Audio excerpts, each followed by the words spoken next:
Bienvenidos a un viaje por el México de los años 70.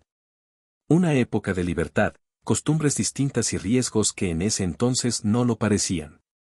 ¿Recuerdas cuando ver comerciales de cigarros en la tele era lo más normal o cuando las mujeres casadas necesitaban permiso del marido para trabajar?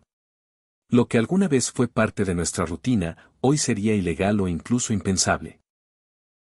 Acompáñanos a descubrir cómo cambió la vida cotidiana en tan solo unas décadas y por qué algunas de esas costumbres setenteras hoy serían motivo de multa, cárcel o escándalo. Anuncios de cigarros en televisión. En los años 70 y 80, la pantalla chica mexicana estaba llena de imágenes que hoy nos costaría creer. Los comerciales de tabaco inundaban la televisión. Veíamos vaqueros rudos fumando mientras cruzaban a caballo paisajes abiertos, mujeres elegantes encendiendo un cigarrillo en fiestas glamorosas, todo transmitiendo la idea de que fumar te hacía ver exitoso, libre o sofisticado. Las revistas espectaculares en la calle y hasta eventos deportivos tenían patrocinio de marcas de tabaco. Era tan normal que pocos se detenían a pensar en el daño a la salud que se escondía tras esa publicidad seductora. Con el paso de los años y la evidencia médica irrefutable de que el tabaco mata vino un cambio radical. Las leyes fueron cercando a la industria del cigarro. Primero limitando sus anuncios a horarios nocturnos, luego prohibiéndolos del todo en radio y televisión y más tarde extendiendo la restricción a prácticamente cualquier medio de comunicación. Hoy en México es ilegal anunciar tabaco en televisión, radio, periódicos, internet o redes sociales. Ni siquiera se permite ya exhibir las cajetillas en las tiendas. La ausencia de esos anuncios es tan absoluta ahora que cuesta imaginar que de niños algunos aprendimos jingles pegajosos de marcas de cigarro viendo la tele. Permiso marital para que la mujer trabajara o viajara. Hasta los años 70, la ley mexicana consideraba a la mujer casada casi como menor de edad permanente. Para que una esposa pudiera trabajar fuera de casa, viajar al extranjero o incluso administrar sus propios bienes, necesitaba el visto bueno de su marido. Esta figura de la licencia marital venía del Código Civil de 1928 y fue realidad por décadas. Nuestras abuelas y madres vivieron en un mundo donde si su esposo decía no puedes trabajar, simplemente no podían hacerlo legalmente. Era una época en la que la frase el marido manda tenía peso de ley. Pero en 1974 ocurrió una reforma crucial. Se modificó la Constitución y las leyes secundarias para reconocer la igualdad jurídica entre hombres y mujeres. Esa reforma eliminó la necesidad del permiso del esposo, derribando uno de los obstáculos legales más grandes para la libertad de las mujeres mexicanas. Hoy, por supuesto, resultaría absurdo y completamente ilegal que alguien pretendiera impedirle a una mujer ejercer una profesión o salir del país por estar casada. Mirar atrás y ver que esto fue norma hasta hace relativamente poco nos recuerda lo importante que es seguir defendiendo la igualdad y cómo las leyes pueden cambiar para mejorar la vida de todos. Arrestos por faltas a la moral. Besarse con tu pareja en un parque, llevar minifalda o simplemente ser quien eres en público fueron conductas que hace décadas podían atraerte problemas serios con la autoridad. Hasta entrados los 80 existían en códigos civiles y bandos de policía conceptos vagos como faltas a la moral y las buenas costumbres. Esto le daba mano libre a las autoridades para detener a personas por comportamientos que consideraban indecentes o inmorales, según la moral conservadora de la época. Un simple beso apasionado en la vía pública o vestir de forma que escandalizara a algún policía podía significar terminar en una celda por una noche. Peor aún, estas reglas solían usarse de forma discriminatoria. Muchas personas de la comunidad LGBT fueron detenidas arbitrariamente bajo pretextos de moral, simplemente por expresar su orientación o identidad. Hoy ver algo así nos encendería las alarmas de inmediato. Con las reformas legales y el avance en derechos humanos, esas detenciones por faltas a la moral serían impensables y claramente ilegales. La Constitución mexicana y los derechos actuales protegen la libre expresión de la personalidad y prohíben la discriminación. Lo que antes fue excusa para abuso de autoridad, hoy sería un escándalo nacional y una violación flagrante a los derechos fundamentales. Conducir bajo los efectos del alcohol y salir bien librado. Hubo una época en que la frase me tomé unas copas pero manejo con cuidado era socialmente aceptable. En las décadas pasadas, particularmente en los 70 y 80, manejar con algunos tragos encima no cargaba el estigma ni las consecuencias legales que tiene ahora. No existían alcoholímetros en las calles. Pocos policías detenían a un conductor tan baleante. Y si lo hacían, muchas veces bastaba con un regaño o una mordida para seguir tu camino. Era común que después de una fiesta el amigo que menos había bebido, aunque igual estuviera ebrio, se pusiera al volante para llevar a todos a casa. El resultado de esa tolerancia, carreteras convertidas en escena de tragedias, accidentes que hoy nos parecen totalmente prevenibles, cobraron incontables vidas. Con los años la realidad se volvió insoportable y la sociedad dijo basta. A partir de los 2000, las principales ciudades de México implementaron retenes con alcoholímetro, multas elevadas y arrestos administrativos para quienes conducen en estado de ebriedad. Hoy manejar bajo la influencia del alcohol es delito grave. Puedes terminar en la cárcel. La diferencia cultural es abismal. Lo que antes se veía casi con simpatía, ahora es inaceptable. Hemos aprendido por las malas que al volante, el alcohol y la seguridad vial nunca deben ir juntos. Compra y posesión de animales exóticos.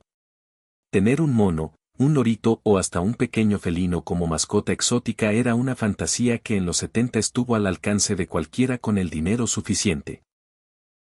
En mercados populares de México e incluso a pie de carretera se ofrecían crías de mono araña, guacamayas de vivos colores, iguanas y toda clase de especies sacadas de su hábitat. No había trámite, licencia ni preocupación aparente.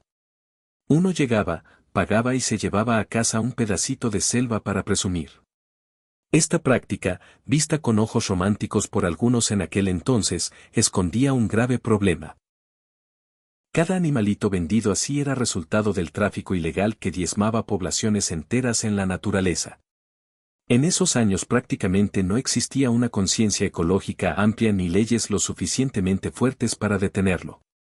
Pero con el paso del tiempo y tras ver especies en peligro crítico y ecosistemas dañados, México endureció su legislación.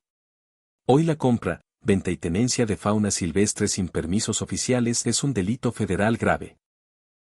Las autoridades ambientales realizan operativos, confiscan animales y sancionan a los responsables. Lo que antes era un capricho extravagante, hoy se entiende como una amenaza a la biodiversidad y conlleva castigos severos. Viajar sin cinturón de seguridad. Si creciste en los 70 u 80, seguramente recuerdas que usar el cinturón de seguridad en el coche era casi inexistente. Los adultos viajaban adelante o atrás sin abrocharse. Y los niños, bueno, los niños íbamos libres como el viento. Era común ver a los pequeños de pie en el asiento delantero junto a papá, dormidos en la parte trasera sin ninguna sujeción o incluso saltando en el asiento como si el auto fuera un juego más. No había asientos especiales para bebés ni normas claras que nos protegieran. Los coches antiguos ni siquiera tenían cinturones en todos los asientos y si los tenían, muchos los metían debajo del asiento por incomodidad. El resultado, miles de lesiones y tragedias que pudieron evitarse. Con los años la realidad se impuso. Los estudios demostraron que el cinturón salva vidas. Las leyes de tránsito se endurecieron. Hoy es obligatorio que cada ocupante se abroche y que los menores viajen en sillitas especiales acordes a su edad y peso. Si te detiene la policía y alguien no lleva cinturón, prepárate para la multa. Gasolina con plomo. Cargar gasolina con plomo era cosa de todos los días en el México de antaño. Durante los 70 y 80, acudir a la gasolinera significaba llenar el tanque con combustible etilado, sin que nadie advirtiera nada malo. La gasolina con plomo, conocida comercialmente como Nova en México, se usaba porque prometía mayor potencia y cuidar el motor. El detalle oscuro, ese plomo terminaba en el aire que todos respirábamos. Estudios posteriores revelaron que este aditivo tóxico causaba estragos en la salud, problemas neurológicos serios, especialmente en niños, y daños ambientales de largo plazo. Por años convivimos con este peligro invisible hasta que finalmente el país dio un giro. A finales de los 80 e inicios de los 90, Pemex introdujo combustibles sin plomo como la Magna Sin y poco después se eliminó por completo la venta de gasolina con plomo. Hoy está prohibida en México y en prácticamente todo el mundo. Mirando atrás, cuesta creer que algo tan dañino fuera la norma. Pero así de distinta era la conciencia ambiental y de salud en aquellos tiempos. Manejar motocicleta sin casco. Imaginar recorrer la ciudad en moto con el viento en la cara y el cabello al aire sin una gota de protección. Para muchos motociclistas de los 70, esta sensación de libertad era totalmente normal. Durante décadas, en México, el casco era visto más como una molestia opcional que como un salvavidas. Era común ver a familias completas en una sola motocicleta, ninguno con casco, zigzagueando entre el tráfico como si nada. Las autoridades raramente detenían a alguien por ir a cabeza descubierta y la conciencia pública sobre la seguridad vial prácticamente brillaba por su ausencia en este tema. Con el aumento de los accidentes fatales y lesiones graves en la cabeza, la realidad golpeó fuerte. Poco a poco se implementaron leyes de tránsito más estrictas y campañas de concientización. Hoy por hoy, manejar una moto sin casco no solo es mal visto, es ilegal y motivo de fuertes multas e incluso la detención del vehículo. La diferencia se refleja en vidas salvadas.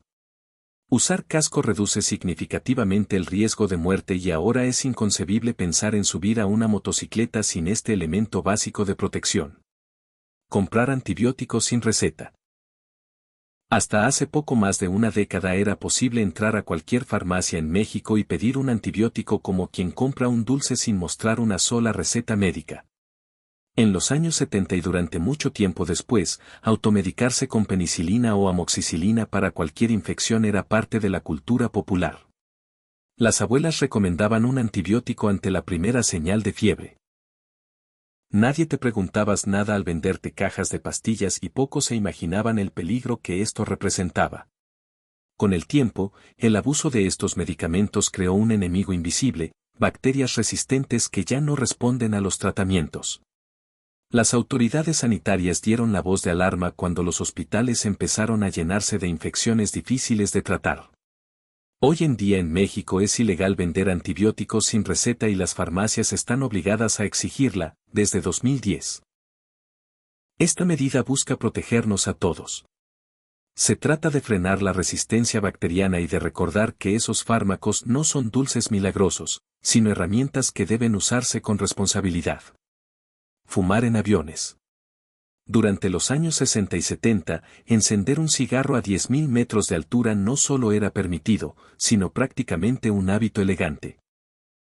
Los aviones comerciales incluso venían equipados con ceniceros en los apoyabrazos y a nadie le extrañaba ver a la mitad de los pasajeros envueltos en una neblina de humo. Para quienes volaron en esa época era normal que el aire acondicionado del avión llevara un ligero olor a tabaco. Hoy esta escena parece sacada de una película. Fumar a bordo está absolutamente prohibido en todos los vuelos comerciales por razones obvias de salud para los no fumadores, de seguridad aérea y por el riesgo de incendios. El cambio fue tan drástico que ahora ni siquiera se concibe un vuelo con humo de cigarro en la cabina. Hemos viajado por un México del ayer que parece de otro mundo. ¿Cuál de estas cosas te sorprendió más? Cuéntanos en los comentarios. ¿Te gustó este viaje nostálgico? No olvides suscribirte a Nostalgia Pura y acompáñanos en el próximo.